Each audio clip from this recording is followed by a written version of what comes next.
And come on in that. And yes, we are live. Welcome to the Soapboxx Podcast. I'm your host, TJ Legacy, and I'm joined with the fam. We are free balling here today. What's going on?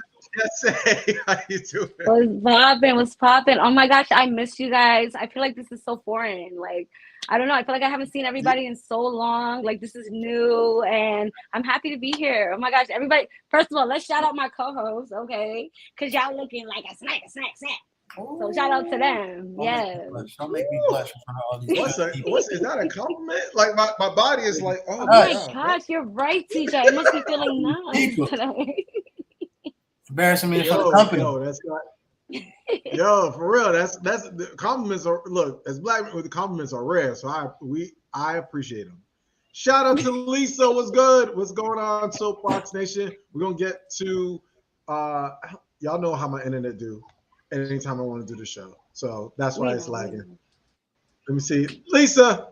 What's up? Yes, we are back. We are free balling on this episode. We're just gonna flow. We're gonna spit. We're just gonna do a little layup line, warm up drill, just to get some calisthenics, and and we're gonna make it do what it do. Saying what's up to Soapboxx Nation. Yes, we had a brief hiatus, but we are back, and we're not going anywhere. Well, unless we go somewhere. But my man, all the way from my man. Jersey, New York, Harlem, all that good stuff. What's up, Alan York? Man, what's the word? It feels good to be back. You know, like you remember back in the day. I don't watch too much TV now, but y'all remember back in the day when like your favorite TV show would go off. It would be the end of the season, and then like the fall will come, and and they like replace it with some whack stuff, and then when a new season comes, it's like a sigh of relief. So this is like a sigh of relief. I'm glad to be back with the gang. TJ, how you feeling, man? Yo, I feel good. Shout out. I know Lisa will appreciate this shirt. Shout out to all of our Marvel fans. Folks that watched Doctor Strange in the Multiverse of Madness. That was actually a pretty dope movie. Actually, Marvel's first horror movie. Alan, I know Alan hasn't watched not one of a Marvel movie. Just say you watch Marvel stuff. You got boys, I've watched Iron Man. Is Spider-Man on Marvel? Ooh, that sounds like you lying. She's like, yeah, sure. No, I have like you said, my boys. I got a Spider-Man fan. I got a Iron Man fan, Hulk fan. So yes, for sure. Okay. I like the Avengers. Did you watch the new one yet or no? Doctor Strange? No, but I'm going to. Is it on HBO Max? No, it's in the theaters. You got to actually integrate. You know with what? So, is it a rated R? I didn't like that. No, it's not. No. All right. So guess what I'm gonna do tomorrow? I'm gonna take my kids to the movie theaters. Thank you. I will say it is a little different because so maybe not. No, you can take them. They're gonna be like, Mom, what's going on? There are some jumpy parts. Oh, okay. I'm sorry, my fault. Lisa said she hasn't seen it. Okay, all right. I'll stop talking about it. But yeah, it's a good movie. Go see it. You might have to explain some things to your kids later, but don't worry about it. They'll be all right. Yeah. It's a girl movie. Okay. It's all the teachers. Speaking of kids. It's Siren, so we know that's Alan's neighborhood. Alan, what's going on here? We are on brand. You know what I'm saying? We are on brand. It goes down. Y'all ever watching Living Color, where they used to they would be like, they would do like a show, and they'd be like, it was SNL, and they would hear like it would be Black Jeopardy, and they would hear somebody they would say, that's the lady hitting the broom from downstairs. That means we gotta wrap up the show. Like Alan got siren. That means we gotta start it off. I want to start it off with, listen, ladies and gentlemen, speaking of Doctor Strange, Multiverse of Madness, and hot things this summer, Jesse, we have been praying. We have been praying so long, and it finally happened. Tell me about it. Alan York has dropped some new music, ladies and gentlemen. Alan York has dropped new music, ladies and gentlemen. Where's our sound effects? My man, talk to us about the new project. I want to hear about it, and then we'll go into some other things about hip hop. But I really want you to dive into what you've been working on, my dude. Yeah, man, I appreciate that. Yeah, dropped a song last week called Double Dutch. Essentially, it's just kind of a warm up record. Some people would call it like a B-side record if you're familiar with like that 90s and 2000s. The free balling record. Yeah. So anytime that like I leave and I don't drop something for a while, like when I come back, I strategically like drop a record that's pretty just kind of like rapidy rap for the most part, just to kind of let people know that I still have it in that arena before I start getting into the structured songs, the world friendly songs or the conceptual records. So generally, that's anytime I come back, it'll be something like that, and that's what this record is. It's really just like 2 minutes of me, just rapping, getting people up to date, letting them know how I'm feeling about the game, how I'm feeling about returning to music.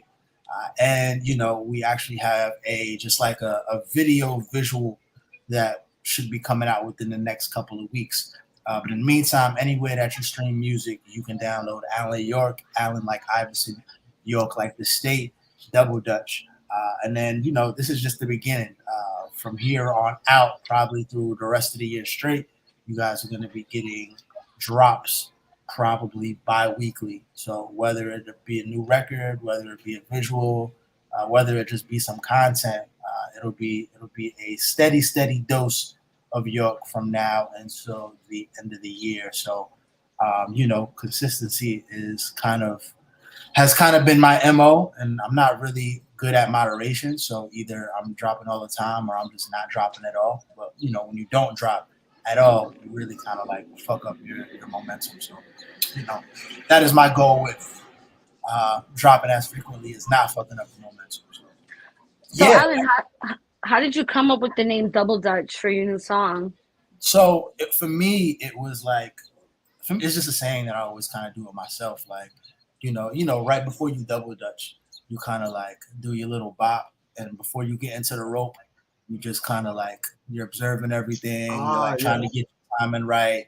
You just a little bit rocking back and forth, and then once you jump in it, it's full speed. You know what I'm saying? So this record is just me kind of rocking back and forth before jumping into the official ropes, and then like I said, once I get in the middle, it's completely full steam ahead. So it's kind of like a warm up. Yeah. So that's why I do have a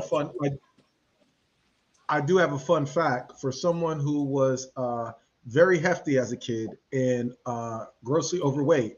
I never actually double dutch because I knew my limits. I would never get in between those ropes and have to pick up. Would you single dutch? That was just a recipe for disaster.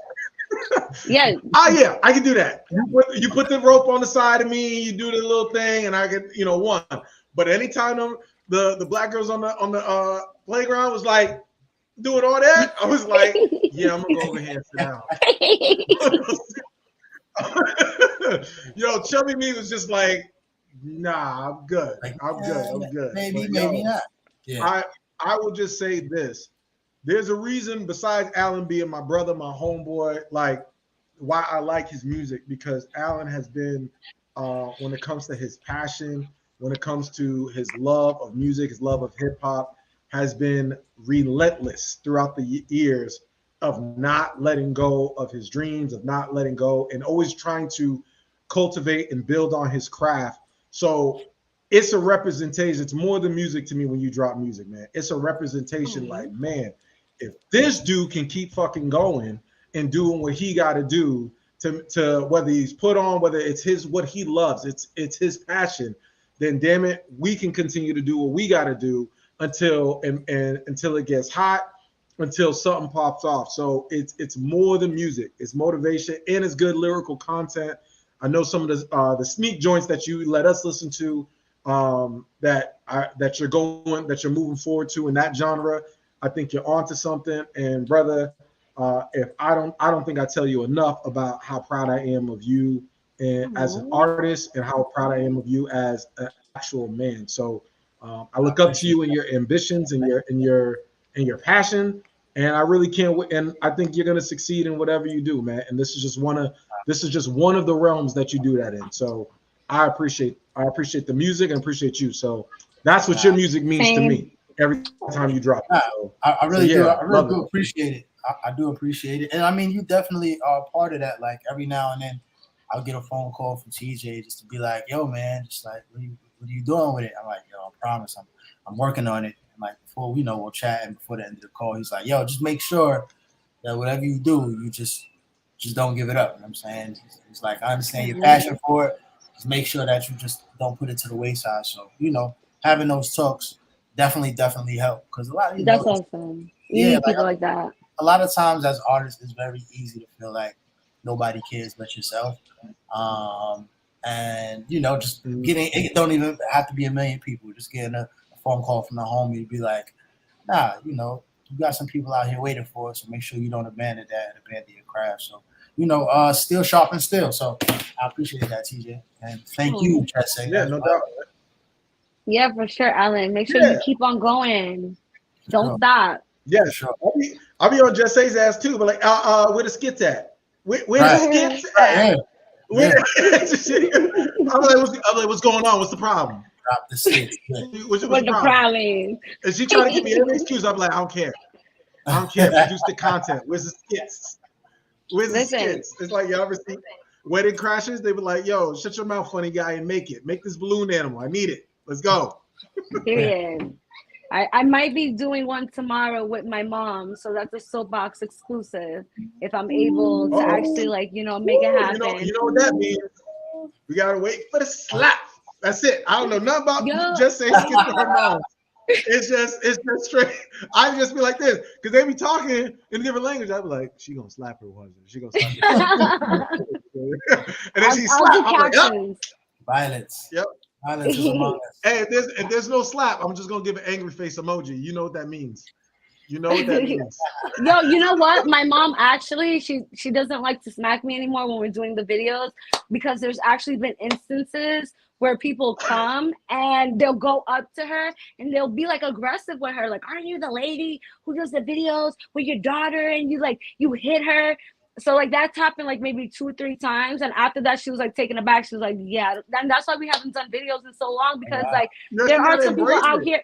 Well, I told her, but there are people out here who take it personal. Like I even had to do a video to tell people like it's a skit, like we're joking, but it's relatable stuff that a lot of people can relate to. But some people would be thinking that we're serious. I guess like we're believable. Listen, fame is hard. Hey, Lisa's right, Jesse. She said you do need some translation for us. I got you. I got you. That's why I be watching. I was like, look, it's like some of those Telemundos or some of these other shows. Or yeah, or so even, good, but you like my mother used to get those African DVDs. Those DVDs from those African shows, like, and they'd be real dry, and I'd be like, what's going on? Man, you're like, no, you don't understand what's going on in the language, but it's like, oh, okay, I know that's drama. Okay, right. I got you guys. I'm gonna put captions. I got you. That. Huh? You tell your mom to embrace. Your mom should walk with a wooden spoon at all times, just to let everybody know she's ready. Right. My mom is bougie though, okay? My mom is real bougie, so you'll never catch her walking with a wooden spoon. I'll tell you that. Maybe back in the day, but not now. She can get a shirt like, yo, if I smack my daughter, just imagine what I'll do to you. Like that's like she got oh my God, CJ, I love that. Yo, see? I'm about to write that in Creole. And just have her with like the Batman and Robin meme. It should be your face and your mom like that, where she smacks you. You should get a t-shirt made. You put too much game. You put too much game. Too much game. Look, my creative juices. I got y'all, CJ. Soapboxx get a percentage of the sales that we gonna make on the t-shirts, okay? Amen. Don't worry about it. Pay it forward. Pay it forward. Don't worry about it. Unless it gets big, then I want my cut. Unless it gets big. I got you. Everybody, ain't that everybody's thing with ideas? Like, no, you good. Unless you become really successful, then right. Hey man. Yo, I'm gonna be real with y'all. It's been 15 minutes of us talking, and it's food for the soul for me, man. Like I really fucking appreciate it and glad that we are back. But yo, let's talk about. I mean, on a more somber note, right? I wanted to get into. Actually, no. let's not do that. Alan, I was trying for some reason. Y'all know how my computer is. I'm trying to pull up a picture of the damn. But I want to talk about the video Kendrick Lamar, man. Kendrick Lamar is supposed to be dropping what, tomorrow?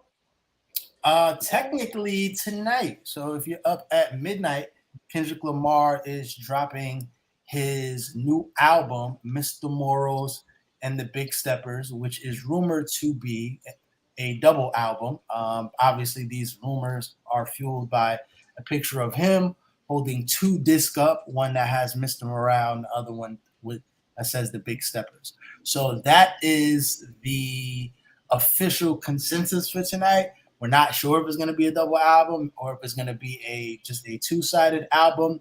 Ironically enough, I do think that the streaming era has kind of like, I wouldn't say killed the double album per se, but it has taken away the just like the stigma of what a double album is, because you're not actually switching CDs or switching cassettes. You're just listening to a longer playlist. So it is pretty interesting.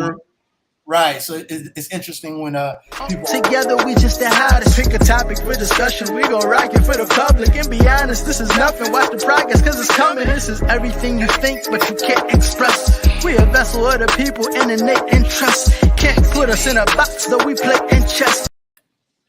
What happened?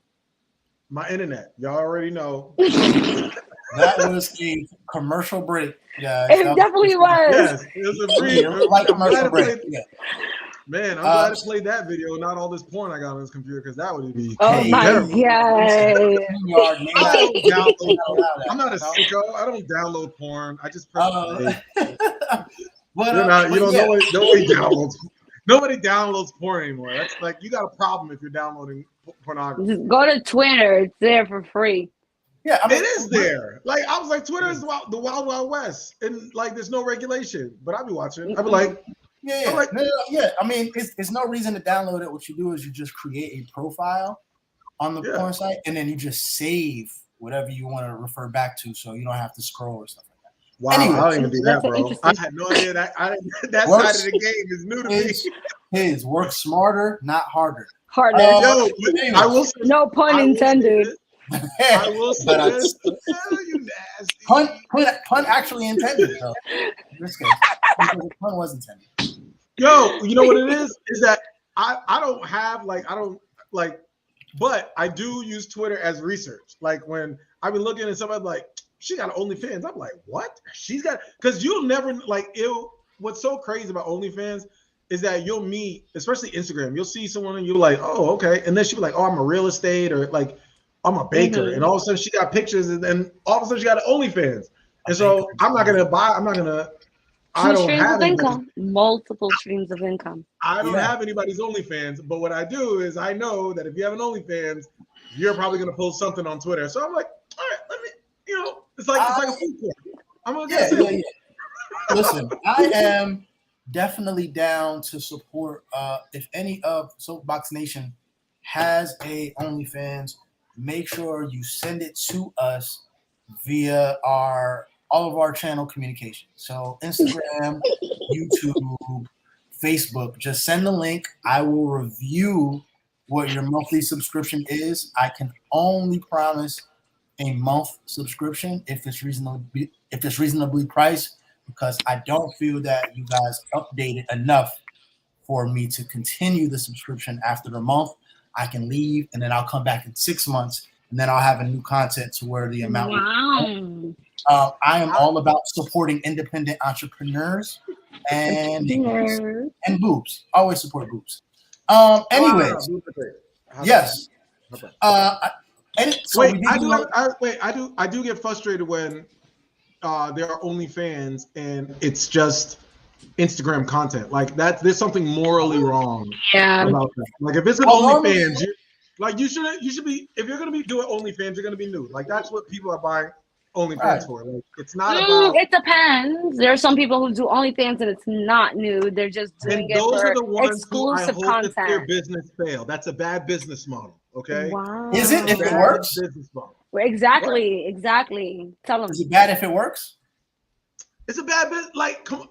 I don't think if you're a dude that's buying OnlyFans, like you have a subscription to it, OnlyFans, and that person, all they have is just bikini pics that you could see on Instagram for free, you gotta That's reevaluate. Yeah, it's definitely robbery. Let me close my window because it's active over here tonight. Yeah, it's definitely robbery, and it's one of the reasons I can't commit long term to subscriptions. But you're not gonna retain my business. Let's just put it this way, economically, you're not gonna retain my business if I can get the supply for free on Instagram, right? And you ask me to pay a subscription, and I'm not getting any more exclusive content on OnlyFans. It doesn't make sense financially. It doesn't make any sense, economically speaking. Because if you can get it for free, why not get it for free instead of having to pay for something that everybody else can see for free, right?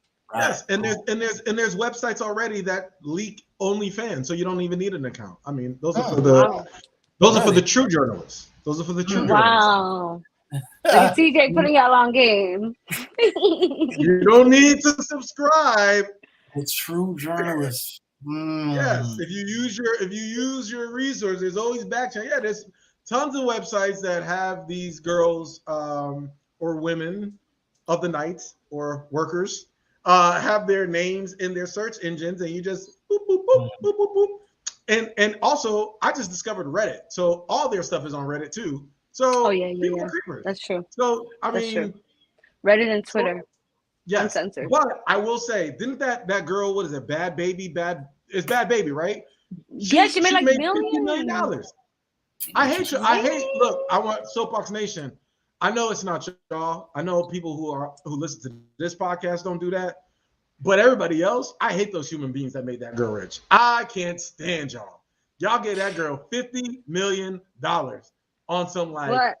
Listen, on some, I gotta because you know what bothers me about the Bad Baby Catch Me Outside girl is because that can't happen for young black girls like that, where you can get on TV and act all ghetto and be like, catch me outside, yeah, look at that, and then yeah, you can't, they can't do that and then make 50 million of them M's. She was smart though. She was smart because I'm a journalist, right? I went and gandered, and I'm like, no, there's no way this is worth $50 million. No way. And I honestly think, but I do think a large portion of her clientele are pedophiles. Freaks. And the reason I say that is because she was underage. I think she's like 18. Well, she's 19 or something now, but she was 18. I think when the clock hit midnight and she turned 20, she turned 18, she already made like $1 million in like an hour. That means y'all was sitting there like this, rubbing your hands, waiting for her to upload pics. And yes, so I think a lot of that is fetishized. Mm-hmm. Yeah. I mean, it's really. It really is like, see, she said that's gross. Them pictures were up. They was waiting on it like an album to drop. Like while she was 17 years old, waiting for her to have those pictures posted, and she knew it. And I think even her dad did an interview and said that she has been groomed for porn at a young age. What is the context for that? Nah, I guess they were just saying like just her environment. I guess she don't live with the dad or something like that, but they said that, the type of environment and lifestyle, like the people around her are profiting off of her, and like she's being groomed. Because eventually what happens is, when guys get desensitized and you keep showing, like even on Instagram, when you keep showing your cleavage or your ass or your this or your that, your body parts, I mean, there's somebody turning 18 every day. A young woman turning 18, 20, 21 every day, right? So you're going to have to continue to up the ante in order for dudes if you don't have talent. Now, if you have talent, people, if they're coming for, oh, she's fine, you have talent, your talent's going to make them stay. The fact that you're fine is just going to be a bonus, right? Mm. But if you don't have talent and all you're doing is like you got girls out there is like, oh, I forget what it is. They're just like, they're like a baker, and all of a sudden I'm like, oh, she's got pictures by the pool. You got pictures on there that ain't got nothing to do with your business. Just naked, just half naked on Instagram. And it's like, cool if that's what you want to do, but eventually dudes are gonna move on and be like, all right, well, I done seen it. There's only so many times you can see things in a bikini, so many different ways, and so many different pics, so many different suggestive ways that you're gonna have to up the ante if you're gonna try to actually profit off of it. Mm-hmm. So the key to the game, right? Because it's easier on social media for women than there is men, right? The key to the game is if you're going to use sexuality to draw people in, then you got to make sure that you're getting something on the back end where they're supplying you. And if the actual demand is selling sex, which is selling, whether it's explicit content, whether it's, your body, whatever, that's, no offense, that's a depreciating asset because you're always going to get older. Your body's going to change. You're always, and there's always another pop-up store, economically speaking, or another girl that's going to come around that's willing to do something else in order to get that clientele. So you got to do something to generate these dudes, whether it's clothing, whether it's, podcasts, whether it's something else that's actually of substance and talent to be like, oh, okay, there's an alternative rather than that. Like your beauty and your sexuality has to come secondary to your actual talent. And I think a lot of women on Instagram is really effed up in the game because they look at it like sexuality, and then all right, let me go and try to go the groupie route, and then everybody's like and then it gets tainted because once dudes find out that she's been with this dude and that dude in the industry, whatever, it taints the fantasy. Right, the ones where they realize where they feel like, she's possibly single, or where your relationship is ambiguous. Those are the women that profit more. Just like women who do, like in porn, we talked about porn. Anytime a white woman does porn with a black guy, her profits decrease because the white dudes don't want to see that. Wow. Yeah. So that's why porn stars like Alexis Texas, I don't know. I'm just throwing these names out there. I don't know who these people are. Like porn stars like Alexis Texas. That's why she's popular, but she's never done porn with a black dude. Wow. She's probably friends with black dudes in her personal life, but on camera, some of these they won't because they're viewed as tainted. Yeah, so do you think it's the same for like black women doing porn with white men? Absolutely not. Yeah, no. Because you got to think, white men fetishize black women, right? That's why Mila Khalifa was very popular because she looked like one of them Arab women. So all this whole like, this is my country, I don't like these. And so that's why she can't go to certain countries because she would wear the hijab, and then do porn and stuff like that. And it was basically it was fetish porn for these alt-right or these dudes who's real racist towards those women, and she was given that feeling because that's a lot of that is white men fetishize other races of women. That's been going on since slavery. That's how they do with black women. That's why the black women, they do a lot of stuff like ghetto gaggers and stuff. I'm not trying to plug nobody's website, but these are things that are out there, ladies and gentlemen. These are just things that are out there. That's why they fetishize you. So there's a difference between being liked, loved, fetishized, and valued. And in determining that and determining your worth is life or death. That's what I would teach my kids. For sure. And that goes for men and women. Yeah. And you know what? There's a market for big black guys out there. I know who like me. I know who I like, and it's not the same. I know who I like, and I know who like me, and it's not the same. just to kind of wrap it up, I will say that I am in support of women taking advantage of men's hyper horniness. Doesn't make no sense how horny you guys are, and the fact that they finally have a way to monetize that because men will pay for a picture of anything. I think it's I don't know what's the word power is. Let's call it it's power. Cool. It's damn near cool that you guys can like have a tangible a tangible reward for men just being ridiculously horny at all times for no reason. So I'm so shout out to tempted y'all. to take advantage of that. Yeah. But can I So say? tempted. But can I add another point? I just want to say this. I don't mind it either. But what I don't like is when women say, "Oh, that's not why I got all these followers. Oh, that's not why I'm successful. I have all these opportunities." Like, it's okay to say, "Hey, I'm attractive and I have, Privilege. 100, whatever. Yeah, Pretty it's not. It's privilege. okay to say that and be like, "Oh, this is why I'm talking sports, or I'm talking, whatever. I got whatever opportunity because yes, I may be knowledgeable, but I'm fucking hot, and so I'm more marketable. So that's why I'm on TV." What I don't like is where they're like, "Oh my God, that's not why." Yes, it is. Stop. It's not it's not all of it. But okay. It plays a role. It definitely does. We can't deny that. Do you get like, that you have thirsty? I got, I know, like I said, I know who like me. Everybody has their level of thirst that's on their social medias, right? Of course. Does it bother you? Does it that that these dudes are like, "Yeah, I'm following." They're like, "Yeah, you do skits, you have a podcast," but there's some dudes that's like, "Damn, she fine as fuck."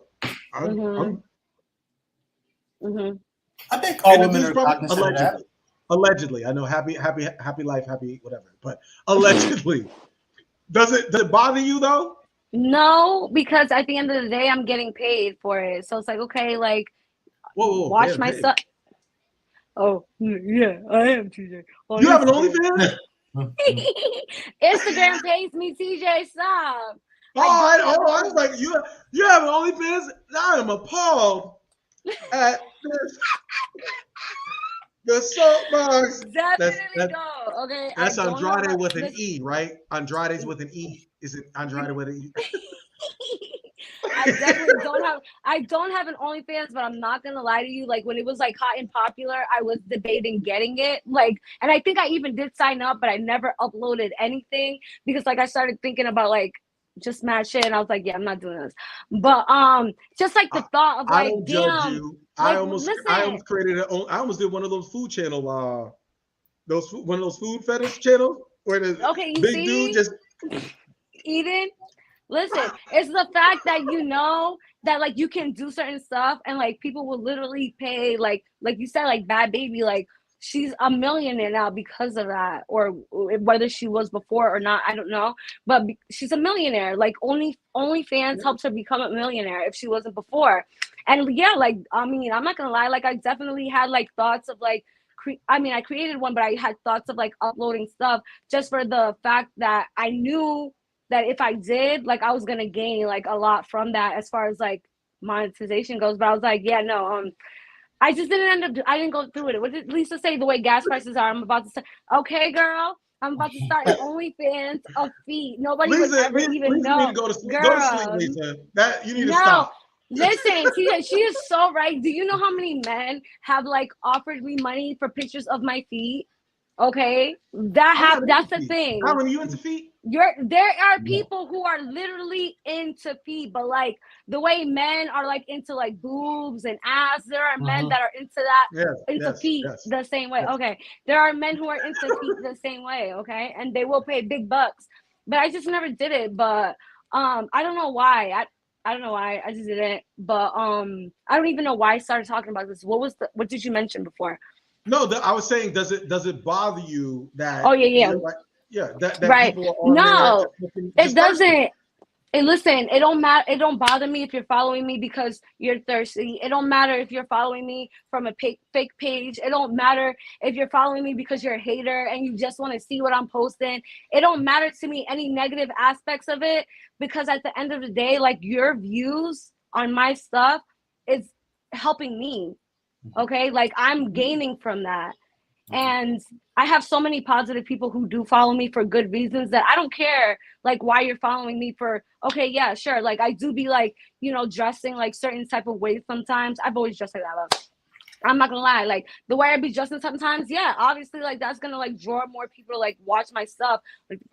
But no, I'm not gonna say that again.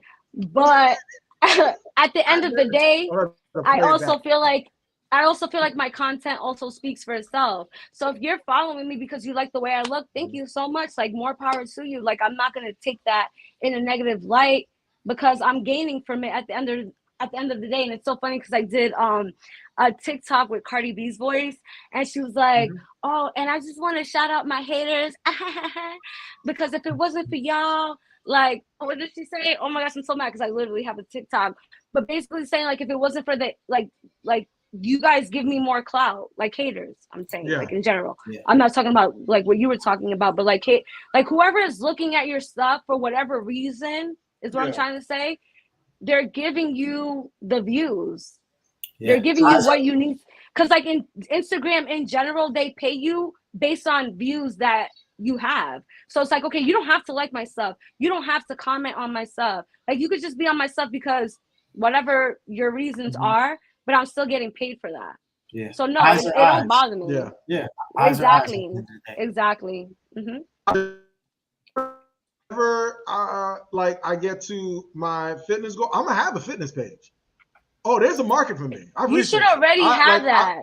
That's a fact. I should, like the whole transformation and stuff like that. Like, I'm gonna do that. It's just I want to be able to get to a certain spot. I wanted to reach my goal first, and I'm like, I wanted to reach my goal. I don't know how far away I am. Like 30, 35 or whatever pounds away from that. But like once I reach that ultimate goal, then I'm gonna do the whole picture, the whole thing. It's gonna be a thing, and but changing the look. You've already been taking pictures, right? No, not yet. That's what I'm waiting for. I want to get to where I want to be first. But that's what I'm trying to say. No, I take pictures as far as the journey that I've okay. All right, cool. But no, I haven't done like the full like layout. That's why if you look on the website, it says content coming soon. So I just wanted to give people a little taste of like, hey, this is that mental health advocacy, the stuff that we're doing with the Soapboxx and content creation. And I also want to get into documentaries too. That's the next move for me. Like I want to get into creative as far as writing and stuff. So I just want to do things that not only like as a creative that makes me happy, or things that interest me, that like you want to get up out of the bed at 6 o'clock in the morning and be like, yo, I'm ready to start working on this, and be cool with working on it throughout the day. You know what I'm saying? Like, Alan, when you're working on your music, what's your process like? Like, is it like, early in the morning you're writing, or you write, throughout the day? Like, how is your creative process?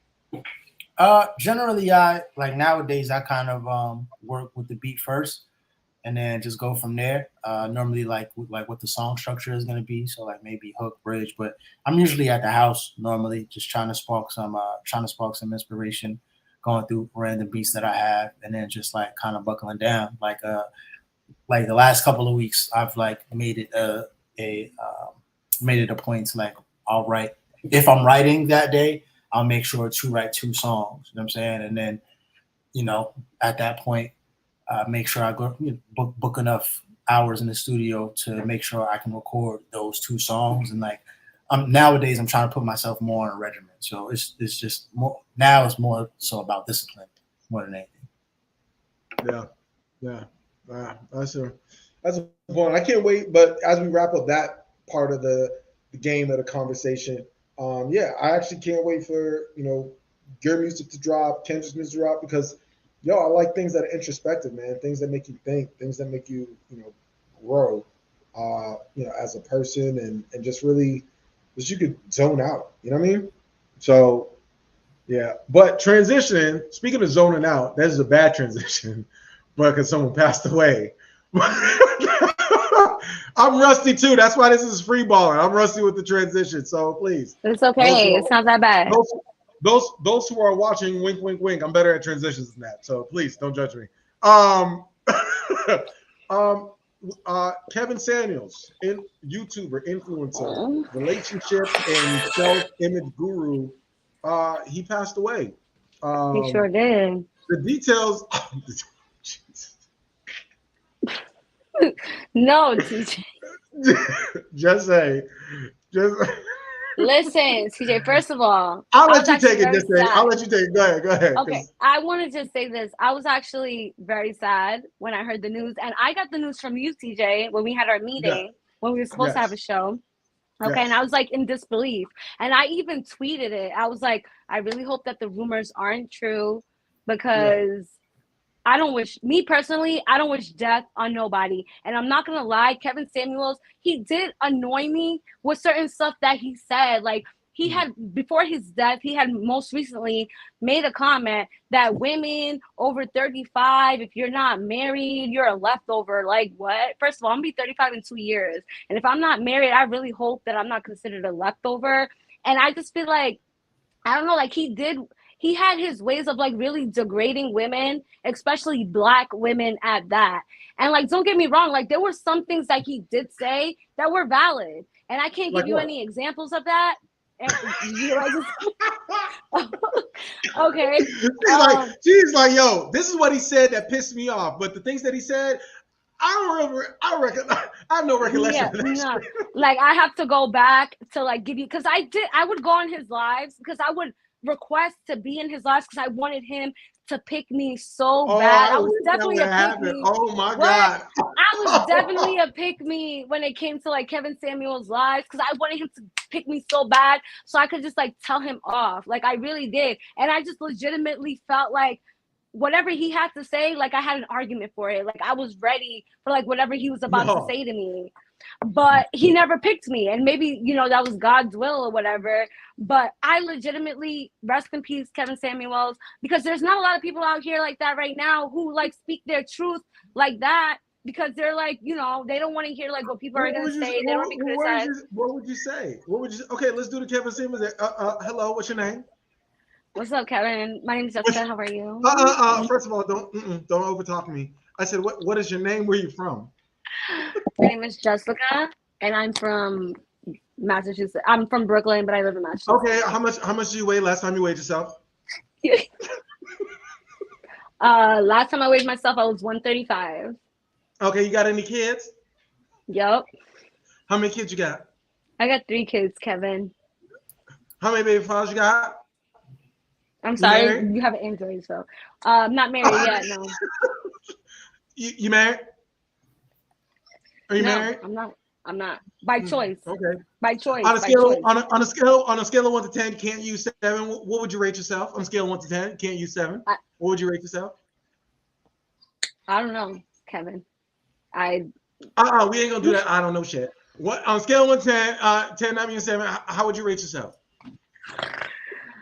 I would rate myself like a hard 7, 8. A hard 8, huh? That's how you have kids, because you're talking about hard stuff. Okay, let me tell you what your problem is. Okay.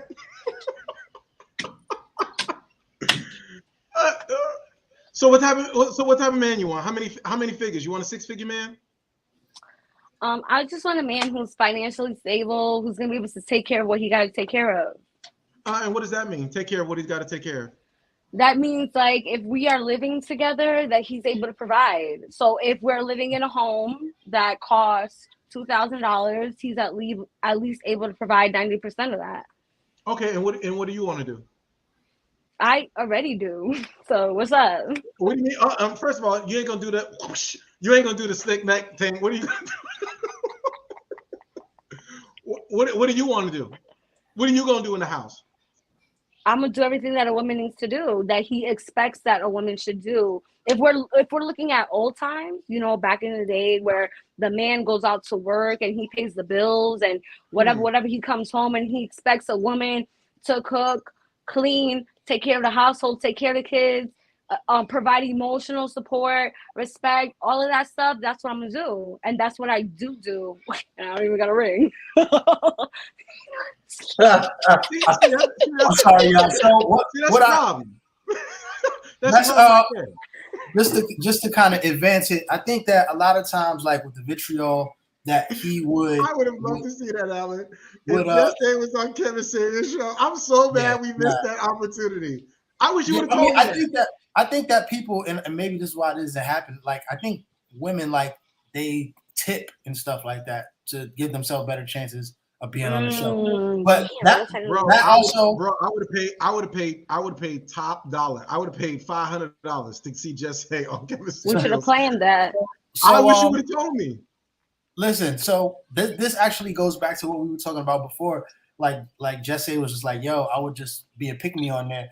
Like, even though she didn't necessarily agree with his comments, what was we saying before? Eyes are eyes. So imagine the amount of people who were just on his Just stream, to see what he's hate like. watching and wanting to be a part of it. Like, all of that is monetization. Like you were saying, Jesse, about your eyes, the people looking at your profile.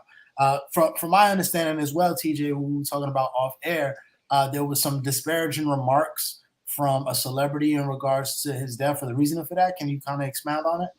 Well, I wouldn't classify this person as a celebrity. I mean, it's Vivica Fox. I don't know what Vivica. She is a celebrity. Let's not downplay her movies and who she is in an actress. Like, even if you don't like what she's doing now, we're not gonna downplay everything that she has done. Okay, because she's a phenomenal actress. Let's not do that. Are we giving a grade? Like a black woman on this what letter of celebrity are we dealing with when we talk about Vivica Fox? Talk about definitely A-list. What? Stop. And black people culture, she's definitely black A-list. Oh no, yeah. I'm just I'm not. Yes, Vivica Fox. Yes, Vivica Fox. Yes, she's TJ. known. She's on the same level as Jada Pinkett. Actually, it was in the same movie Set It Off. So yes, she's in the same. She's in the same celebrity status as a Jada Pinkett. She actually said that Kevin Samuels' death was karma because of some of the disparaging remarks that he said about black women and his views, which some viewed his views as misogynistic and stuff. Oh, Vivica Fox does Hallmark. She does Hallmark movies. I did not know that. That's 1 foot out the door, one on a banana peel away from them same African movies I was talking about. That's that be sold in the bootleg. I be selling those bootleg movies. I like them. Yeah, I don't. But you like to. I'll put it to you this way, because I had to really check myself when it comes to people like, hey, you shouldn't be celebrating somebody's death. I damn sure celebrated Rush Limbaugh's death. Like, as he was saying some foul racist stuff. Like, I was just like, oh, I actually did it on the show. I think I was playing Celebrate. Like, or somebody was playing in the background. I don't think I was playing it. I just think it was a coincidence that they were playing Celebrate Good Times. Come on. But I don't think the things that he said, like the fact, like, if Kevin Samuels bothers you, right? Because Kevin Samuels has held black men accountable. He said multiple things. Like you said, he said a lot of things and raised a lot of conversations when it comes to the black family, when it comes to expectations, when it comes to your overall look for whether it's black men, black women, everybody, just kind of telling the truth. Like we talk about that, being a truth teller. And being a truth teller is sometimes not a universal truth, but being a truth teller is like telling your truth, right? And saying, hey, this is what my stance is from my perspective. That's literally what we do on the Soapbox. So for anybody to say, because I didn't like his stance and I didn't like what he was saying, that we're going to celebrate his death, like, I'm not even going to go into the racial or gender component of it. Like, yeah, that's foul. On the other end, you could say, hey, I didn't agree with his stuff. Somebody loved him. Like, there's somebody that loves Osama bin Laden. There's people that miss him. There's people that miss Rush Limbaugh. But I don't think what he did warranted all of that vitriol, unless you felt like he was someone he was directly talking about you. Those are the people who really have an issue with Kevin Samuels, that he triggered something in his commentary. He triggered something where you felt like he was directly talking about you. And people would rather, and if we're in the opinion business, people would rather you die than for them to be held accountable for what they do in their actions. That's why you got to leave. Sometimes you got to leave people alone, and that's one of the reasons why there are people that decide they don't want to give back or whatever, because this dude really, in his own way, really wanted to do service to the black community and bring people together and people to know their worth and talk about black men knowing their worth and really black women knowing their worth. Like, yo, I want you to be married. I want you should aspire to this because look at the other races of women and how they're depicted and what's going on with you. But like, if you don't want those things, if you don't want those standards and that triggers you, then yeah, you're going to have a big problem with him. But, I think the celebratory nature of his death actually validated everything that he was saying. Now more people are probably going to listen to his videos and listen to his commentary. And trust me, his death only spawned like 15, 20 more male-dominated podcasts that are going to try to listen to his videos and remix everything he was saying anyway. Like, you already got the dudes from Fresh and Fit who do that, who do the sucker shit that they do on their podcast. So when it comes to commentary about women, so he's gonna do the same shit. His stuff, it only added to his mystique. And then you have some of those people that are like, well, damn, I didn't know about him, but yeah, shit, he was right. He wasn't that bad. So I don't know. Where we live at? Alan, what do you think? I mean, I think I think it's really just like a fine line. It's a thick line between just like maybe not caring for somebody and celebrating their demise. I mean, I'm okay with.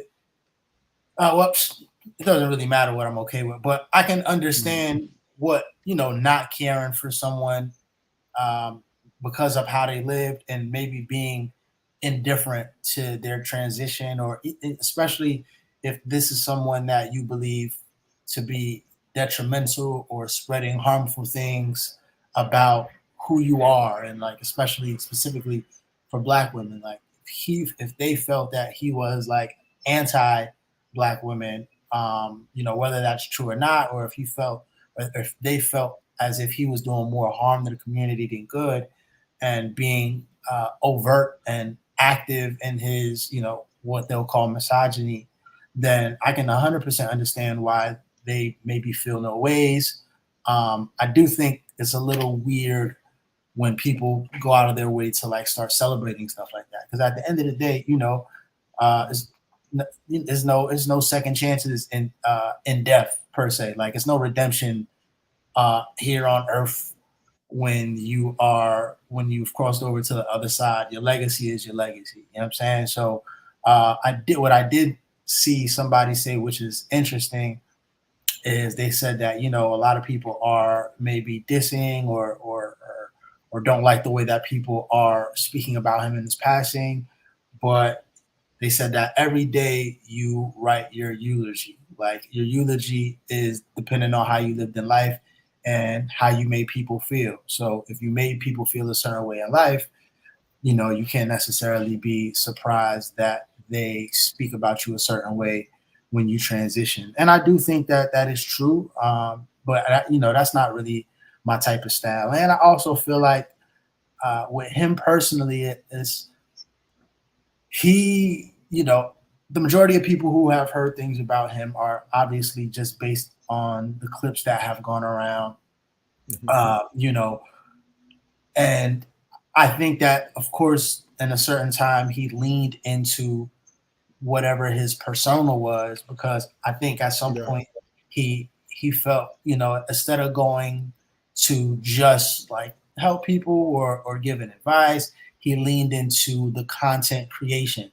So knowing what people are going to talk about. I even saw a clip of him saying, like, listen, this was like maybe 4 or 5 years ago when he was just doing male image consulting. He was like, listen, if I was up here talking, saying all these things about women, then my views would go way up. Like, I noticed, but since I'm telling men to do X, Y, Z, no one really cares. It's not really a hot topic. And ironically enough, his fame came during the pandemic. He's like a pandemic famous baby. So people were kind of going around and just getting riled up by these clips. I didn't watch enough of his content to have a solid opinion of what he was doing. I do know that I've seen interviews with him where essentially he was saying, I just want people to be realistic about what should be happening out here and what they may need to do to get a companion, because he does come from like the image consulting world. And so when he was telling women, you know, a lot of times, you know, these very brash, bad delivery things, it was based upon what they were asking for. Like, okay, in return, right? Like, okay, you want someone who makes 6 figures a year. Only X amount of percent of people make this amount of money a year, and normally these people are looking for X, Y, and Z. So, you know, are you delivering X, Y, and Z? And then that's why, you know, like it kind of spiraled out of control. And a lot of times he did, like I said, he leaned into the villain, the persona, because that's what got him famous. You know, at the end of the day, like I said, you know, so crossing over to the other side is not some shit that you can come back from. I definitely understand the women who feel some way about it, but celebration and stuff like that isn't my swag. But who am I to tell? I wasn't necessarily his most offended demographic, so I'll try not to speak on their behalf on what they feel and why they feel that way. I mean, I agree. Like, I just feel like you shouldn't be over here like celebrating somebody's death just because you didn't agree with their views or what they said. Because listen, I watched Kevin Samuels live, okay, and you made him famous. Sometimes. Yeah, I mean, I said whatever. I guess I was one of those people, but he was sometimes very disrespectful, in my opinion. But sometimes he did, like, there would be women who would come on the live, and like he kind of would like stump them, like they didn't know what to say. Like he would ask them certain questions, and they didn't know how to answer it. And like you were saying, Alan, it's like you want a 6-figure man, but what were you bringing to the table?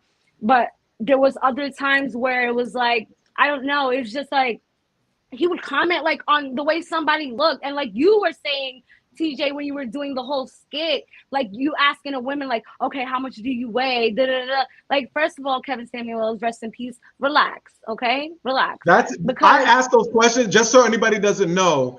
The questions I ask are literally questions that Kevin Samuels asked on his show. Every single last one. He definitely did. I've seen it. That was like those were Mr. Famous questions. No. Oh, I know. That was like one of the first things that he would ask, like when you got on his live. And he did not hesitate to like get you right off his live if you were like playing games. Like, you're like, I think there was one that I saw where he asked a girl how old she was. She's like, how old do you think I am? And that's like, right. Yup, you got there right. He was like, listen, don't play with me.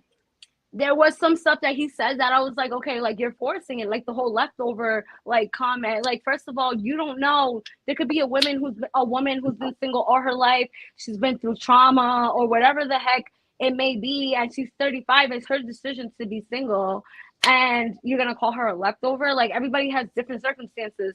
So I feel like he did generalize like a lot of things. I don't agree with everything that he said, but I don't wish death on anybody, and it does make me sad to see that there are people out here like literally like celebrating his death like he was Osama bin Laden. Like, no, like he spoke his truth and how he viewed things from his spectrum. Free as hell. Right. And like people, and he's a black man too. And like, yeah, don't get me wrong, like he did, like I was saying, like he did put a lot of black women down. But like you were saying, TJ, like I think he was also saying like there's certain standards that you should have, yes, but what are you also bringing to the table to like equate to that? But I don't celebrate anybody's death. Like, I don't care who you are unless you know you did some crazy ass shit. Even then, like I don't even agree in like the death penalty. But I don't know. I did think it was like really sad that people are like laughing at his death and like celebrating it. Like, to me, that's not okay. I think the biggest thing that what people don't like or didn't like about him is the fact that he opened the door. Let me talk on the men's side first. When it comes to men, when he talked about men, he opened the door to be like, yeah, the type of woman that you want, you're not good enough, right? And so men, right, even from adolescence, like when we're talking about when we're 17, 18, 19, whatever, like we hear that shit all the time. You got to have a car. You got to have a job. You got to be on your stuff, or you ain't working. You ain't going to get no dates. You ain't going to get nobody's going to like you. You got to be in the gym. You got to be. women tend to not hear that till later, like bluntly, because for the majority of a lot of women's lives, people are just telling you what you want to hear. And in the dating scene, a lot of men, especially nowadays, are telling women what they want to hear in order to sleep with them. So when he sits there and says, and women who have this idea of, is he saying it about men, or is he saying, okay, the type of men that you want, they are going to look at you as what he deems as leftover, right? And so it's a different way from what I was saying when I was like, look, there are some dudes that realize, hey, there's someone who's turning 18, 19, 20, 21, 22 every single day. And it goes back to the supply and demand thing where it's like, yo, okay, I'm looking at you, but then there's going to be somebody else coming right around the corner. The other day, I had no idea Kim Kardashian was 41. Okay. I was like, yo, you 41, acting a fool, doing all this stuff still? Like, I'm like, Kim is kind of old. Like, back in the day, like 10 years ago, Kim was actually like, I was like, yo, that's Kim Kardashian. Now, even like back in the Pamela Anderson, everybody, when it comes to if beauty is what you're selling and that's all you have, and that's like you're selling sex, you're selling beauty, like eventually, like they say, beauty fades. Eventually, people are going to move on because you're not the spring chicken around the block. You see what I'm saying? And so Alan's right in his aspect where he's like, yeah, his delivery may be horrible, but what I used to always hear Kevin Samuel say is nobody gets upset at Gordon Ramsay, the chef. Gordon Ramsay will get on his show and berate children and tell children they can't cook worth a damn. And he'll sit there and talk to chefs and be like, and call women on Fox, like, oh, you fat cow, you don't know what you're doing, blah, blah, blah, you don't know how to scramble an egg, fix it, do it over, throw things and stuff. And everybody be like, well, look, that's how you got to do it in the cooking industry. You got to be able to handle that stuff, right? Trump would embarrass people on The Apprentice. Everybody be like, hey, or even Shark Tank. People would be like, oh, hey, that's, they'll cut people down, be like, nah, this business ain't gonna work. It ain't worth a damn, yada, yada, yada. And people be like, well, that's how it is in the business game.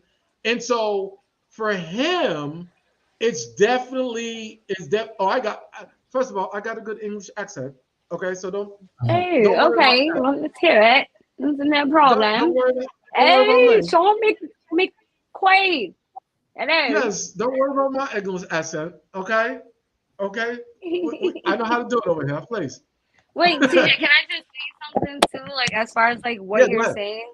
So wait, are you trying to basically say that like it was valid for him to say what he was saying because basically like women should like uphold certain standards?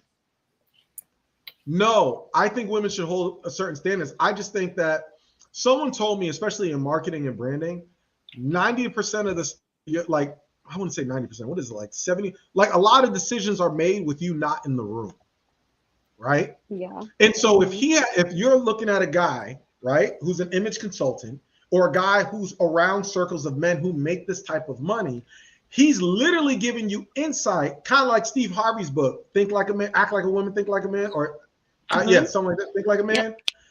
Giving you insight into the quote unquote locker room talk of what these type of men actually are talking about and thinking about you. You see what I'm saying?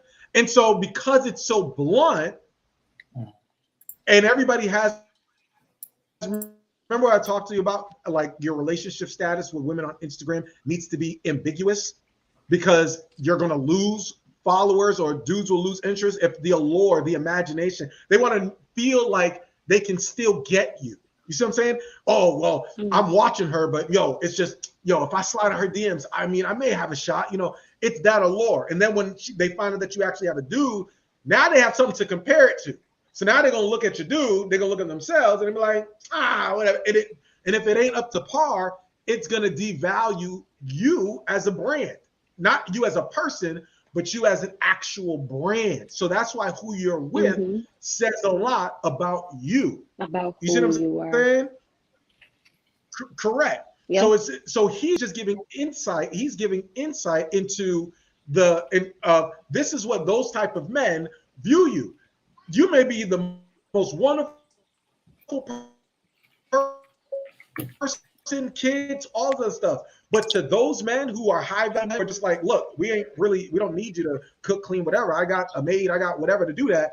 I'm looking for somebody on my arm. They're looking for the next young little tenderoni that's going to bring something like peace or bring some sort of cultural background of like you're well read or you can do other things you're bringing to the table rather than some coochie, which or having big boobs or an ass, because guess what? That's everywhere, like literally everywhere. You see what I'm saying? And so that's not going to get some of these men with some of these women who think that. So they're like, so he's like, nah, you don't qualify. And that's what people don't want to hear. Men don't want to hear. Why don't they qualify? Why don't they qualify? Because he's talking about those men like a certain demeanor. And he talked about in his lies. They want you to be fit, feminine, cooperative. He said some other things. They want you to be submissive. They want you to be all these different traits that he would run off. But if you're a woman now who is deemed as combative and doing all these other things, and you're not someone's piece, do you know how valuable that is to men? I don't care how much money you make. Being somebody, it's yeah. That's the thing. So those type of men who don't have to put up, because what he's saying is other men may, in a different bracket, put up with that. Those type of men don't, because the demand for them is so high that they will just discard you like with the quickness, because they're like, yo, I'm not going to deal with somebody who's like that. But there's high quality men who date high quality women. And at the end of the day, I feel like any woman can be a man's piece. But like, what are you doing for me to be your piece? Because like, if you're not bringing me any peace, how am I going to bring you peace? If you're over here, you know, being a sleazeball, for lack of a better term, how do you expect like a woman to be your piece? Like, I feel like a lot of men in high standards, and I don't really know the situation, but like, look at Future and Lori Harvey. Like they were, and even Sierra, like they were with Future. He's a high standard man. A lot of women want him and a lot of men want her. But like, at the end of the day, like, are you being her piece? Or Tristan and Chloe, for example, right? They're both high quality people, right? But he was out here cheating with A, B, C, and D. Women who are probably not in a higher. That?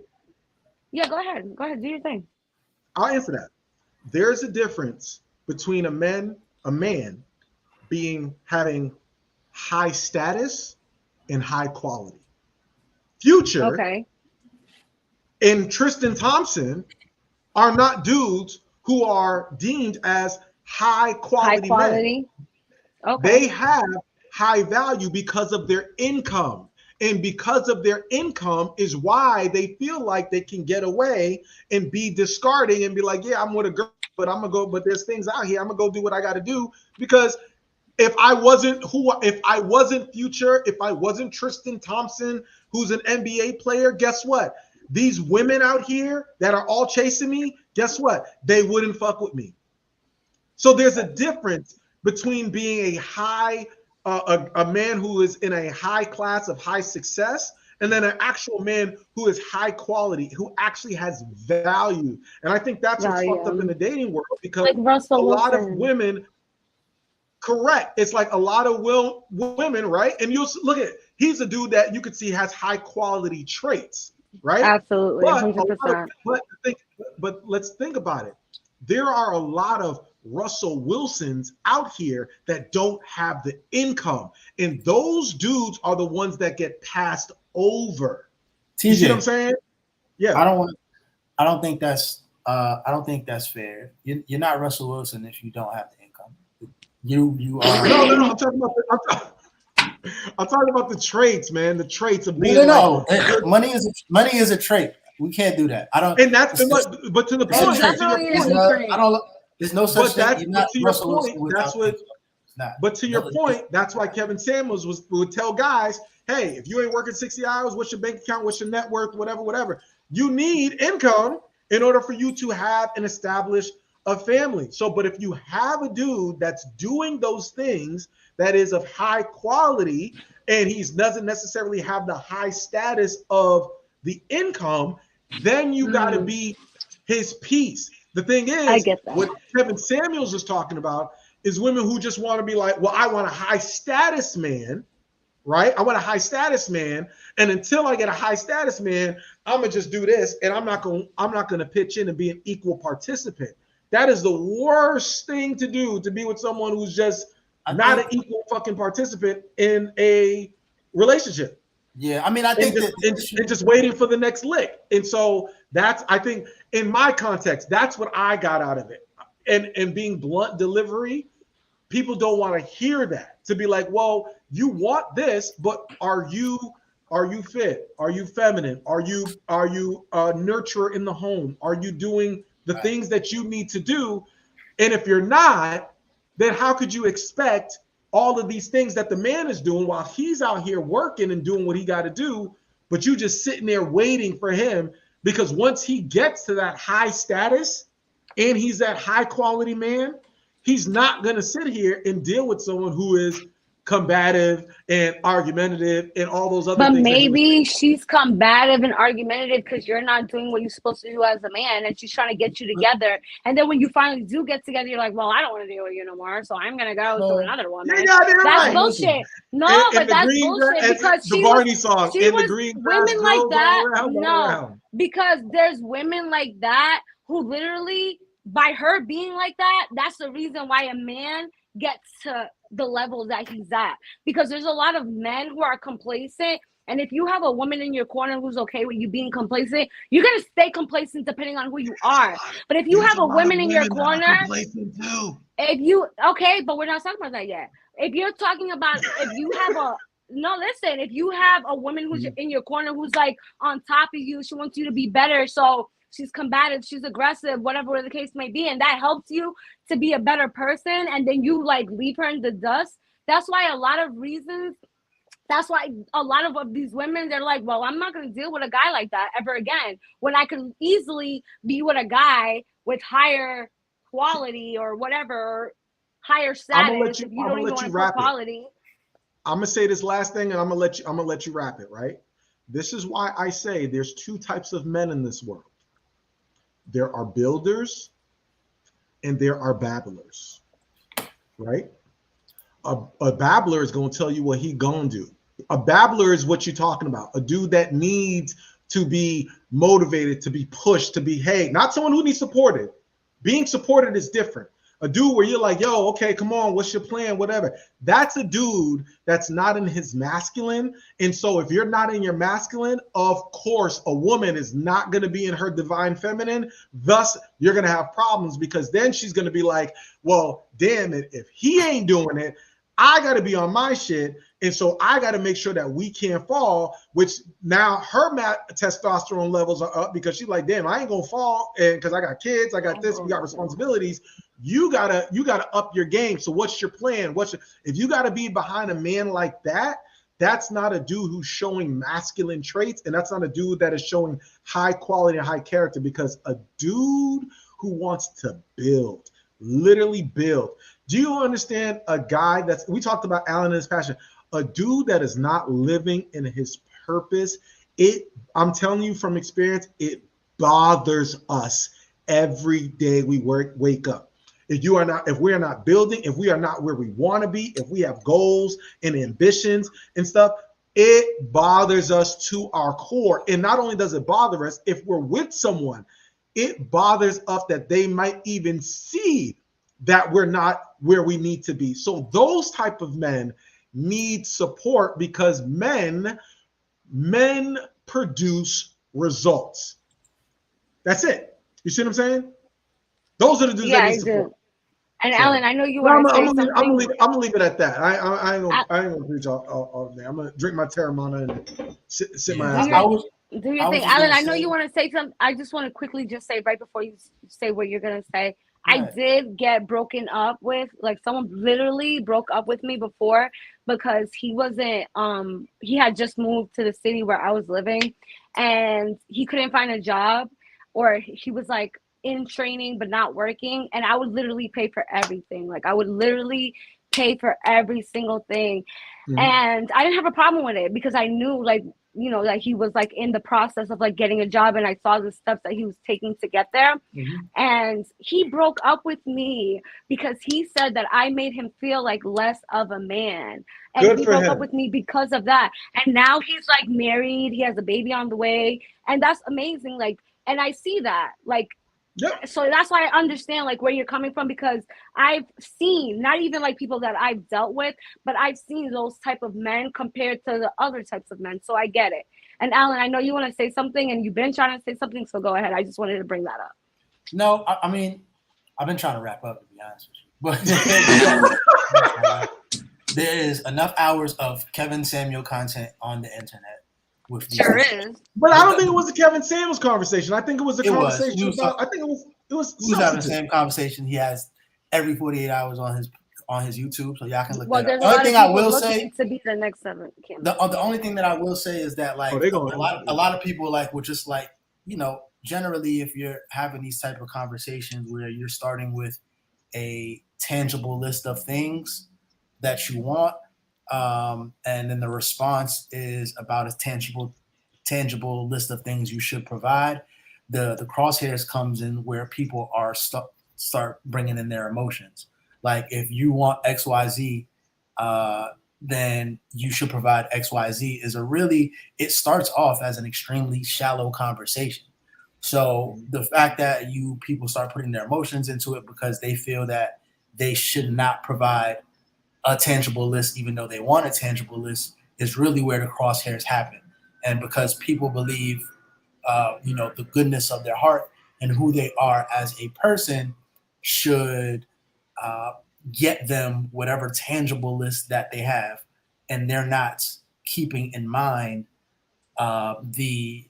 just like they would like someone to take their personality and their intangibles and things that you can't quantify into play, but they're not taking that into consideration where they have a shallow list. So I think that majority of these conversations are just people not being even with what the end goal is and why, people are just having that back and forth. But I actually do think that I think it's pretty cool that we could have this discourse.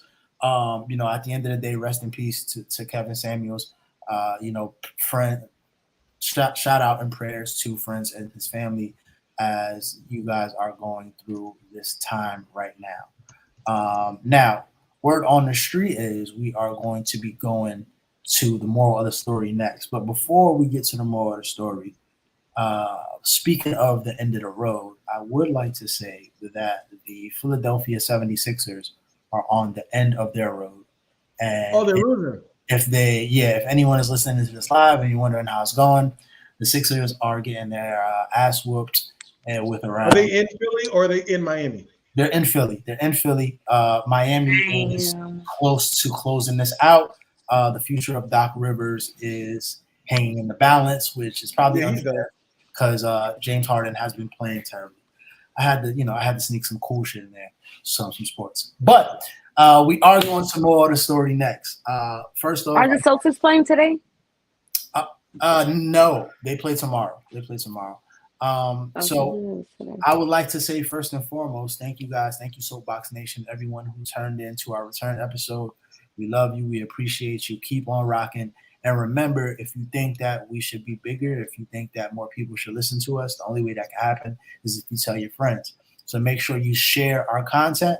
Make sure you share our social media pages, the Soapboxx with 2 X's, Soapboxx Podcast, Soapboxx Podcast, 2 X's, wherever you find your streaming things. Make sure you look out for the new drop that Jesse is having tomorrow with her and her madre, and possibly a spoon and or chancleta. So you never know. Look forward to that. TJ, our fearless leader, I know you have some new journalism things coming out. So make sure you keep us up to breast with that, and make sure Soapboxx Nation, you continue to look out for all the things that he'll be releasing really, really, really soon. Now, of course, as we always do at this time, we are going to do the moral of the story, which is fitting today because obviously, as we stated, Kendrick Lamar has a new album coming out called Mr. Morale's and the Big Stepper. So we're going to start with Mrs. Morale, Jesse, and the Big Stepper. What is your moral of the story? My moral of the story is to live your truth. Look, a lot of people didn't like Kevin Samuels, but at least he passed living his truth, not being someone fake.